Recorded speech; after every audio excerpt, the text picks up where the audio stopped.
မိနစ်ပိုင်းကြာမှာပဲသူမကသူစာမွေးပွဲဖြေဆိုခွင့်ကပ်ပြင်ပြီးပြီလားခဲတံတွေရောအစင်သင့်ဖြစ်ပြီလားဆိုတာကိုမမေးပဲမနေနိုင်အောင်ဖြစ်နေတယ်လို့တခြားအသေးအမွှားကိစ္စလေးတွေကိုလည်းစိုးရိမ်နေပါတော့တယ်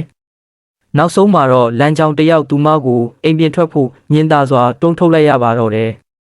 တိတ်မကြခင်မှာပဲလမ်းကြောင်ဟာသူအနှစ်သက်ဆုံးဘာသာရပ်ဖြစ်တဲ့သတင်းချက်လက်နည်းပညာ ID နဲ့ယွန်းဟိုင်တက္ကသိုလ်ကိုတက်ရောက်ခွင့်ရရှိခဲ့ပါတယ်အကွာအဝေးကြောင့်သူဟာငယ်တငယ်ချင်းဖြစ်သူနဲ့ခေတ္တခဏခွဲခွာခဲ့ရပါတယ်တစ်ဖက်မှာလည်းရှောင်းတယောက်တည်းနေထိုင်တတ်အောင်စူးစမ်းနေရတယ်လို့ဆယ်ဟုန်းကတော့ဖျော်ဖြေရေးကုမ္ပဏီရဲ့စာမွေးပွဲကိုအောင်မြင်သွားပြီးအမှုပညာလမ်းကြောင်းကိုရှောက်လန်းဖို့အတွက်ပြည်ပမှာပညာသင်ကြားဖို့ပြင်ဆင်နေခဲ့ပါတယ်ဆယ်ဟုန်းကသူကျဲတပွင့်ဖြစ်တော့မယ်ဆိုတာကိုကြားလိုက်ရတဲ့အခါဝမ်ကစိတ်လှုပ်ရှားစွာနဲ့ဖုံးထုတ်ပြီးအမတ်တရစုပေါင်းတပ်ပုံရိုက်ခဲ့ပါတယ်ဒါဟာသူတို့၄ယောက်လုံးပထမဆုံးအကြိမ်ဖြစ်တပ်ပုံတစ်ပုံထဲမှာအတူတူရှိနေခဲ့ကြတာပါဒါပေမဲ့ဆယ်ဟုန်းရဲ့မျက်လုံးထဲမှာတော့ရှောင်းရဲ့ပုံရိပ်ကသူ့နှလုံးသားထဲမှာအစောကြီးကလေးကဆွဲထင်နေခဲ့ပုံရပါတယ်အိမ်ပြန်လန်းမှာတော့ဇီဟန်ကသူ့ကိုအမြဲတမ်းအားပေးခဲ့တဲ့အတွက်သူမကိုတိုးတိုးလေးကျေးဇူးတင်စကားပြောခဲ့ပါတယ်ရှောင်းကတော့သူတို့တွေအမြဲတမ်းတငယ်ချင်းတွေအဖြစ်ရှိနေကြဖို့မျှော်လင့်ကြောင်းပြုံးလေးပဲပြောခဲ့ပါတယ်တကယ်တော့နောက်ဆုံးအချိန်ထိဇီဟန်ဟာသူ့ရဲ့ခံစားချက်တွေကိုဖွင့်ပြောဖို့တတိမရှိခဲ့ပါဘူးသူမကိုနှုတ်ဆက်တဲ့အနေနဲ့ဖတ်ဖို့ပြင်လိုက်တဲ့အချိန်မှာပဲ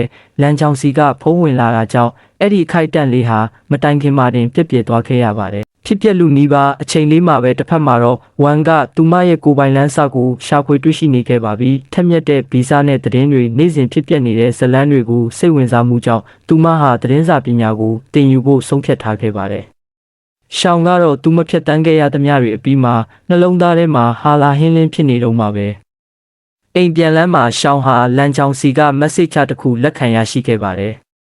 သူမကသူ့ကိုစိတ်မပူစေချင်တယ်လို့သူ့မွေးနေ့ဖြစ်နေတာကိုလည်းရုတ်တရက်တတိယသွားတာကြောင့်မွေးနေ့ဆူတောင်းစကားတွေအမြန်ပို့လိုက်ပါတယ်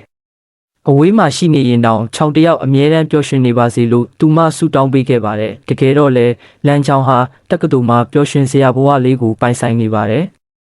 သူဟာဖော်ရွေပြီးပေါင်းတင်ဆက်ဆံရေးကောင်းတဲ့အဆောင်တငယ်ချင်းတစုနဲ့မိတ်ဆွေဖြစ်နေခဲ့ပါပြီ။သူကရှောင်းစီဖုန်းဆက်တဲ့အခါရှောင်းကပြန်မဖြေတာကြောင့်တငယ်ချင်းတွေကသူ့ကိုဝိုင်းစနောက်ကြပြီးသူကတော့ရှက်ကိုရှက်ကန်းနဲ့ပဲပြုံးနေခဲ့ပါတယ်။ဒီအတော်အတွင်းမှာရှောင်းဟာအတန်းထဲမှာထိုင်ရင်းသူမရဲ့အနာဂတ်အကြောင်းကိုစတင်စဉ်းစားနေခဲ့ပါတယ်။